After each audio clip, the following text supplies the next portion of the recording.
Hi everyone, I'm Carlos from the Sworkz marketing team, and as some of you may know, most of our collaborators are based out of Colombia. So today we're going to be breaking down some misconceptions about this place and about hiring remote teams. So I have with me today two of our American collaborators, Mia Mazal and Zach Meese.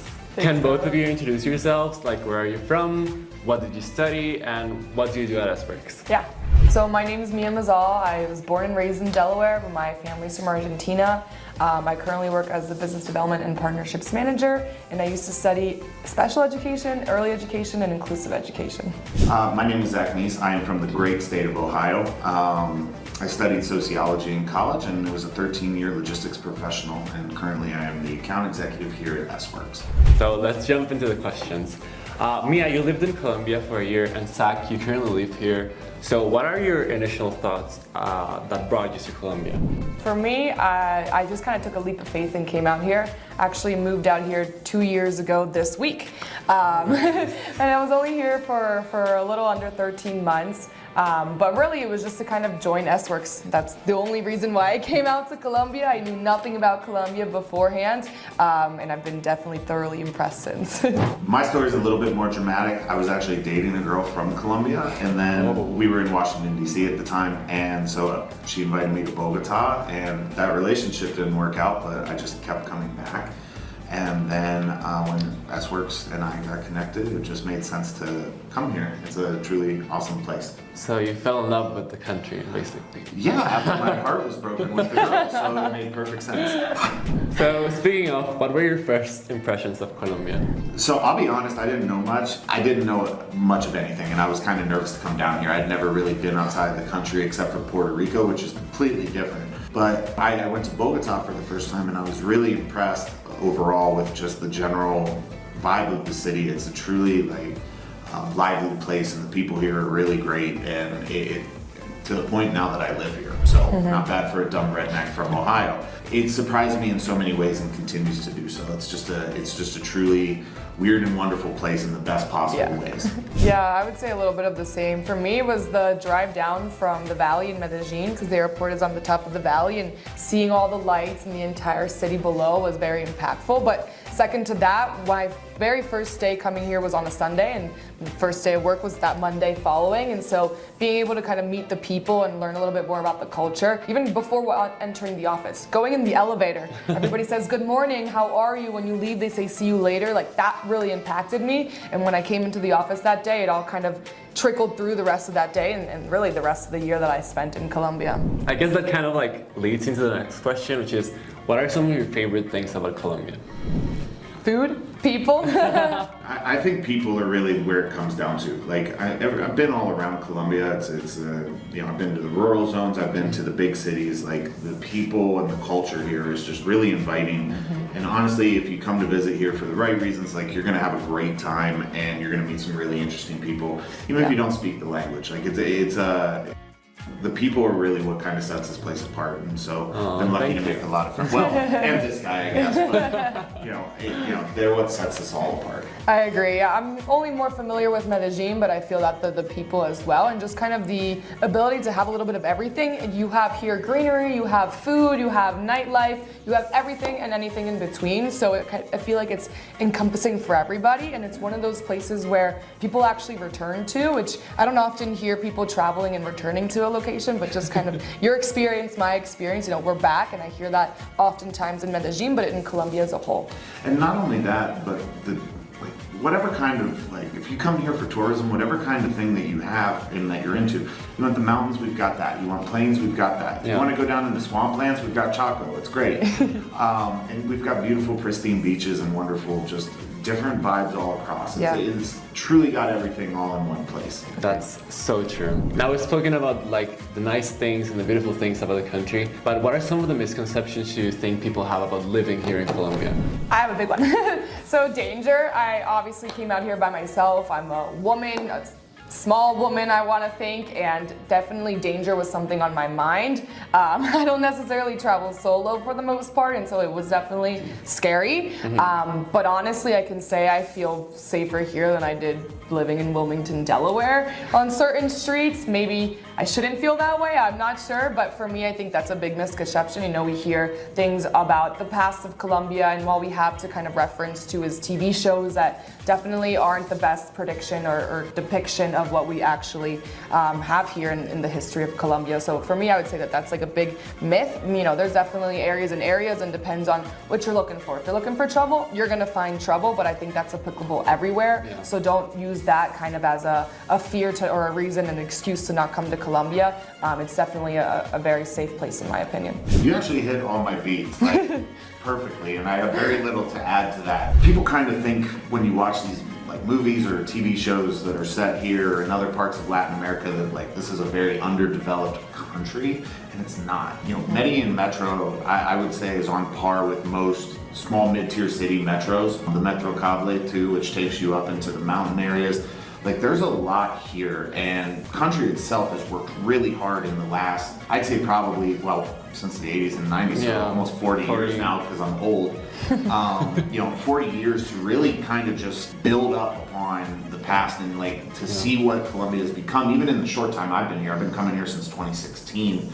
Like it's nothing like what you see in those videos where it's like, you know, shacks basically up in the middle of nowhere. Like this is a modern city with a modern workforce and a modern like infrastructure. Traffic's a little wild. I haven't gotten quite adjusted to that, but other than that, I think like everything here it's an incredible place, and it's not like any place you'll ever find. Yeah, I agree. It's very progressive. It's becoming more and more modern. They're even calling some areas, you know, the next Silicon Valley, for example. So I definitely think that not only in terms of, you know, our experience and the things that we love about the culture and the people, but infrastructure-wise, there's actually great growth as well, to, you know, Zach's point. So there's definitely, you know, a booming business and a booming economy here, and a lot of opportunities, and that's probably why you see a lot of people like Sworkz popping around and coming and taking advantage of the talent that's here.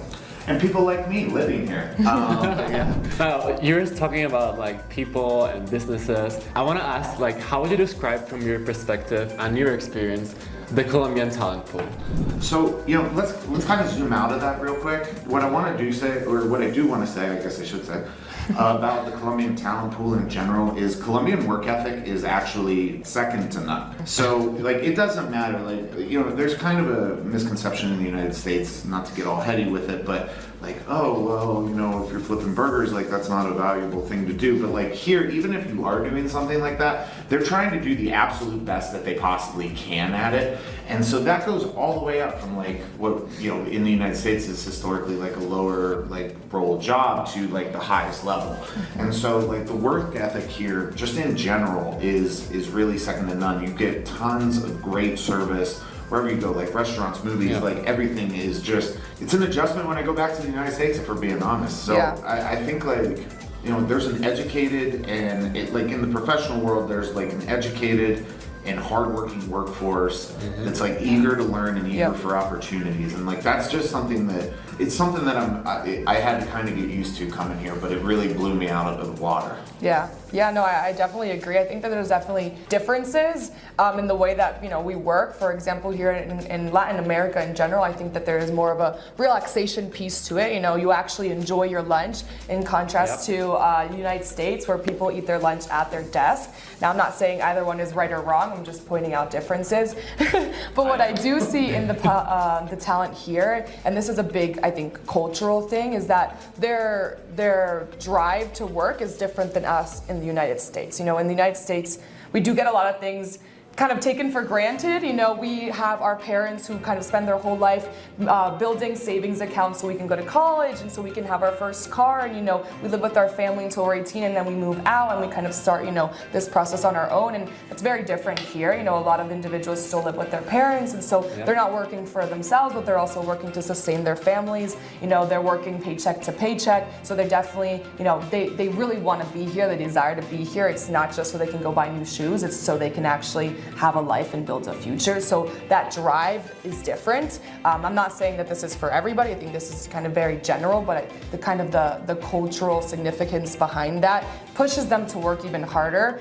So I think that that's really important and the key difference between the two talent pools. Kind of like adding on to, how do you see the education and skill levels of the local talent pool compared to US standard? I mean, I think Zach hit it a little bit, but it's the same, right? You know, you can find people with high school educations that never went past that, and you can find people with doctorates, you know? Yeah. We're just talking about different locations, you know, but the availability of high-skilled talent for me is the same. You know, we partner with a lot of universities in the area as well, so we can make sure that we're leveraging that talent that has, you know, bachelor's degrees or kind of higher education as well. So I always kind of say, you know, it's very personalized, you know, it's very tailored. If you want a senior, if you want a junior, you know, just make the request and we can find it. It's a talent pool. Within that pool, we have to do the job of vetting and matching thoroughly, but is the talent available the same way that it is in the United States in terms of can we find people with those degrees or varying education and experiences? Absolutely we can. Definitely. And just to build off of that a little bit, like the colleges and universities here definitely have a structure that I think is like more affordable, like compared to like some of, especially like when we compare to private institutions in the United States, like but state school, like I would argue that it's pretty affordable overall, and so what you're starting to see is these initiatives to kind of bring people in and get the population, like give them that opportunity for higher education. And so like one of the unique things about here, like to build off what you were talking about with Silicon Valley, is the Valle de Software Initiative. So like there was a huge push by the government here to invest in programs like web developing, basic integration with Silicon Valley, and the reason I just changed it to a general thing is because I don't know how to talk that language. But there's definitely been a big push to work with not just American companies, but international companies in general, and they're investing directly in Colombia. And that kind of speaks to the talent pool that is here. And I will say, like, I think it's something like 60%, I don't have the exact statistic, but 60 to 65% of the talent that graduates with the equivalent of a bachelor's degree is bilingual.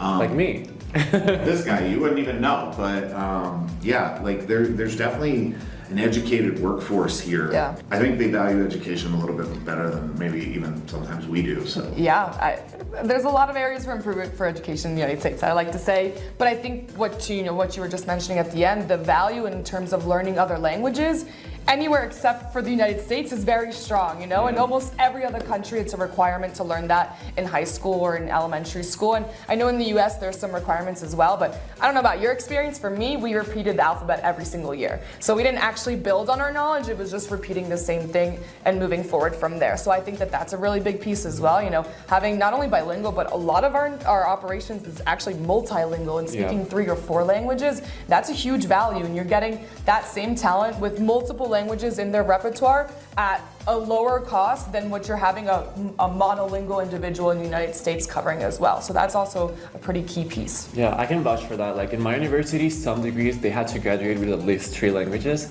Mine was just English, but that even so, that was like really worked well for me because I have a really high level, I would say. What would you say to those who think our services take Americans' job?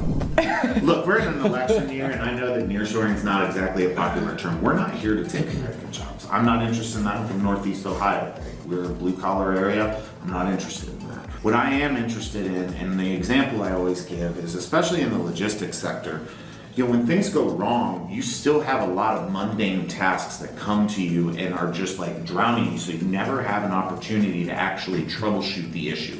You were drowning, and if that happened to more than 1 or 2 issues, pretty soon your whole team's drowning. We're here to enhance your teams. So yeah, we can help you expand if you maybe don't have the budget, but we can also help your team work more efficiently. Think of it almost as like virtual assistants, right? Like that's not replacing an American job, that's helping you out with an American job at a cost-effective point. I think there's a very common misconception there about, you know, even like let's say marketing. Well, I want to go off to a marketing firm and do like a project. Well, great, but they're always working on like 5 or 6 projects. Wouldn't it make sense to have your own in-house marketing team at a price point that's like effective for you? And that just makes better sense. Like there's a way to supplement your existing talent with this solution, that's, I think, the most common misconception across the board. No, I totally agree. I think that it should be a compliment at the end of the day. We're not looking to replace what you have going on. We're looking to add to it and kind of like how Zach said, optimize, your operations. If you choose, whatever you choose to do with your operations back in the United States, that's the choice that you decide to make, but that's not what we are incentivizing here. For us, it's really, like Zach was saying, where we're adding to your operations, giving you guys support roles that is going to help the individuals and the leaders that you have on the US side free up some of those mundane tasks, those things that really take no brain power but take a lot of time away, and kind of delegating those to other individuals. And then from there, being able to build career paths. These individuals are still, as we were mentioning before, they're high performing, right? So they also have the ability to grow in that role. So again, leverage that talent, have that international presence as well, being able to leverage individuals with multilingual languages, that's super important as well. So again, it's a compliment, it's adding to, it's not taking from. Demographics in the United States are changing, and so Spanish is becoming more and more prominent, and unfortunately a lot of businesses just aren't apt to interact with that section of the community. I'm from a small town in Northeast Ohio. We do a lot of things great. Speaking Spanish is not one of them. And so there's a large chunk of that population that is just being kind of left behind by businesses, and honestly that's hurting the business because that's going to be a large buyer in the near future. And so, if you can find a way to integrate that multilingual talent in so that you can have access to that customer base, it seems like almost a no-brainer. It's going to pay for itself over time. And so, I would just encourage people to say, these are ways that we can help you, and there's a way to enhance your current operation more than what you currently have. I agree. And I also want to mention, at the end of the day, we're partners, right? So we're helping, fill maybe sore points or areas of need that you might have. So that might be sourcing, that might be vetting, that might be ongoing kind of management and retention of your employees, right? So those are things that kind of Sworkz jumps in and helps out with. So it's more than just, giving you a head count or a warm body in a chair. There's multiple other aspects that come into the entire service of Sworkz. So definitely keeping those things in mind when, considering nearshoring or outsourcing your team, those kinds of things, it's super crucial as well.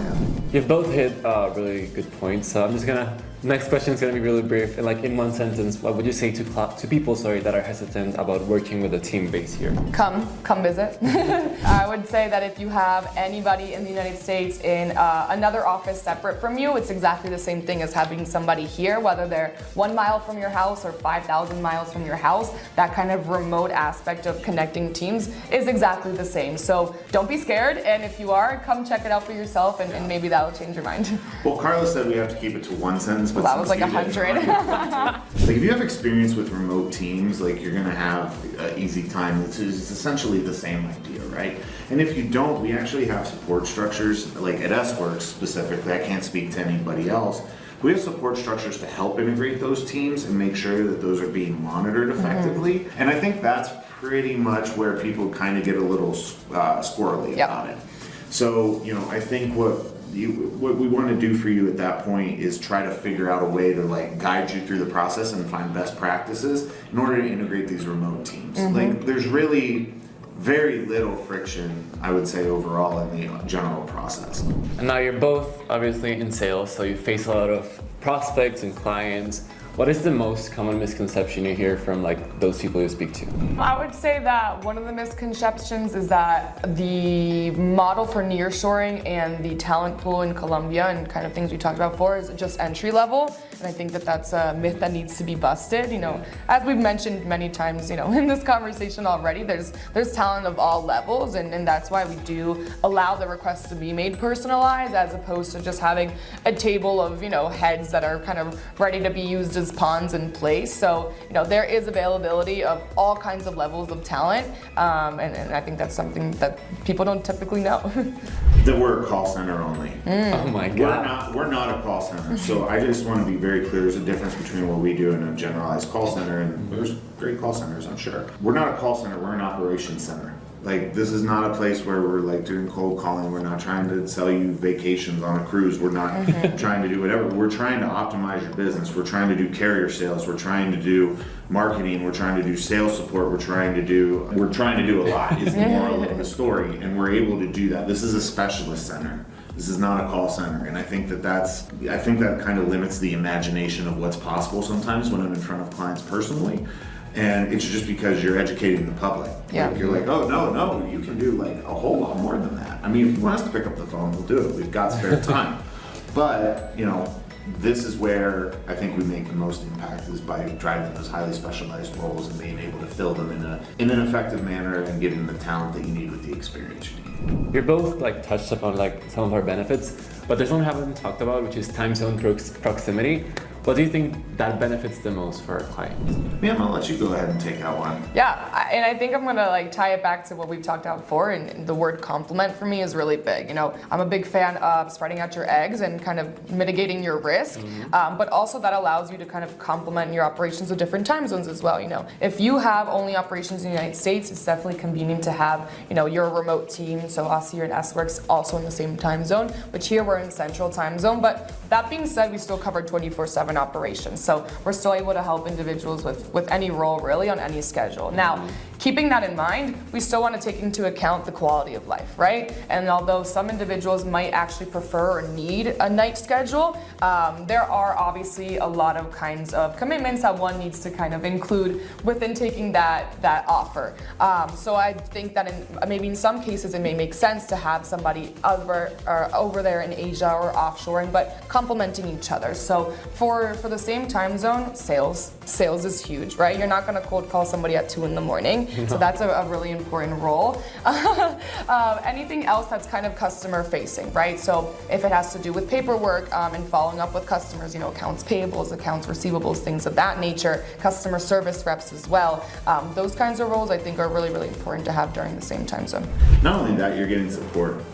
Other nearshoring markets, or offshoring markets, I guess I should say, because they're not very near, don't have that operational support from the actual company that you're going through. And we have that because we're on the same time zone. People go, well, geez, Colombia is far, and I'm like, well, it's about the same distance from LA to Chicago. So if you're a West Coast based business and you've got offices in the Midwest or East Coast, congratulations, you could do it in Colombia as well, because you're managing the same time zones overall, and you're also managing similar proximities in distances. Same with East Coast, West Coast, so on and so forth. So I think it's a place that seems more far away than it is. For instance, I always tell people, it's about a 3-hour flight from Miami, and they go, oh wow. Yeah. Well, I went to the Bahamas, and it was or not Bahamas, Mexico, and it was 5 hours. I was like, yeah, we're closer than Mexico. Not to the West Coast, but from the East Coast, we absolutely are. No, for me, I live in Florida, and it's about the same time for me to fly up to visit my family in Delaware and Jersey than it is to fly to Colombia. So Speaking of, I have another funny question, which is that what would you say to those people who think we live in the jungle? we do live in a jungle. Concrete jungle, baby. No, actually, what I would say is if you want to go out into the jungle, you can, because Colombia boasts beautiful rainforests and great mountain terrain, and there's all kinds of different topographical things. It goes back to what I was kind of saying earlier. Colombia is a developed country. This is a place that has worked hard to build modern infrastructure. I can't explain enough just how stunning it is. Yeah, you have that natural beauty, like the jungle, that we don't live in. And then you have these really well-developed concrete jungle cities that are just fantastic places to live. I've gone places in this country that are not very touristy, but they're beautiful places and with wonderful people. And they have the modern infrastructure. It's not the jungle. That's all I can say. I guess I don't have it. It's not. I always call it a city inside of a jungle, in the sense that the jungle in terms of nature, right?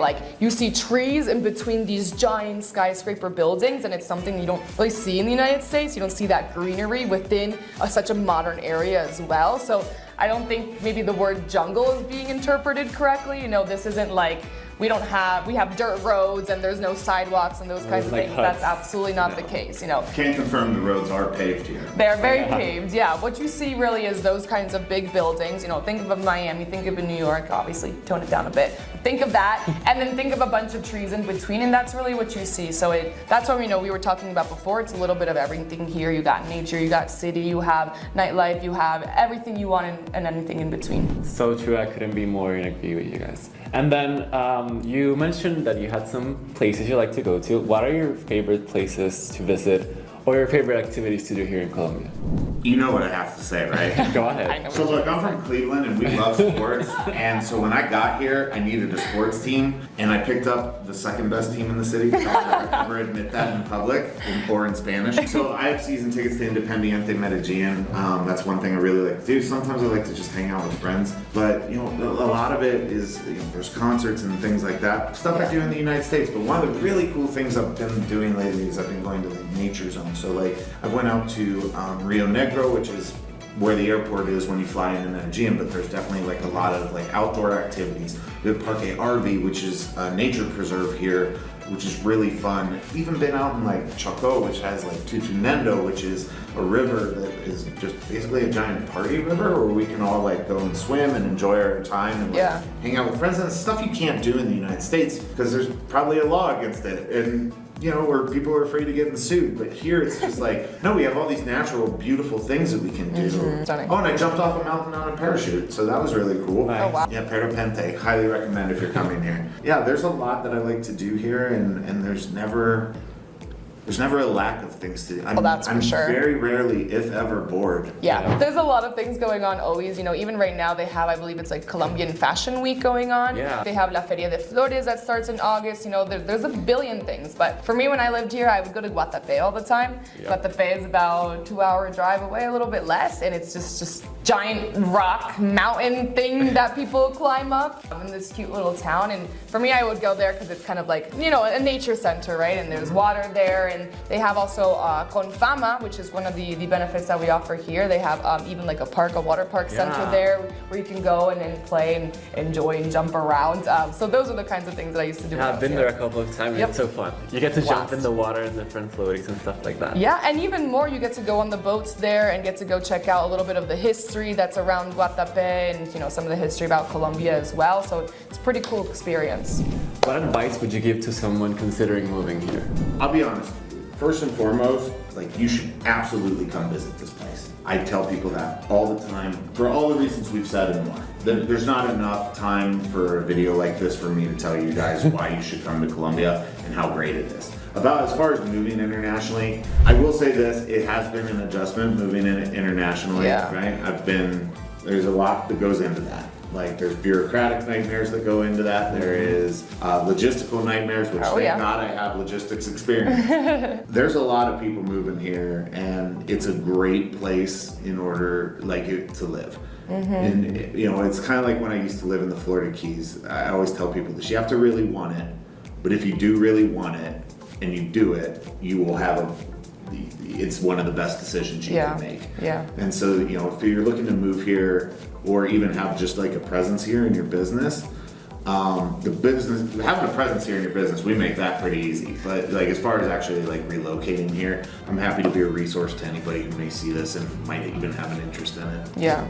Yeah, I mean, I would say that there's a difference between visiting and there's a difference between moving here, and you need to have a desire, you know how Zach was saying, to really want to live here. If that desire is business, we kind of make it possible for you to have a business here without having to make that move. But if it's more of a personal desire, or even if it is a professional desire, I would just encourage you guys to do your due diligence. There's definitely a lot of steps in moving, whether you're moving in state or in the country, and obviously, especially if you're moving out of a continent, right? So there's a lot of things to keep in mind. There's different kinds of visas, there's different kinds of legal, I guess, ways. Speed bumps. Speed bumps, and then things that, you know, one needs to consider, and I think this applies to literally anywhere. So I wouldn't be, you know, specific to Colombia and saying that it's easier or harder than any other place. It's just going to come with its own kind of stepping stones. So just make sure that you have the intention and what your desire is, and ensure that that makes sense to even move here for that intention. You know, I think a lot of things that can be done with a tourist visa.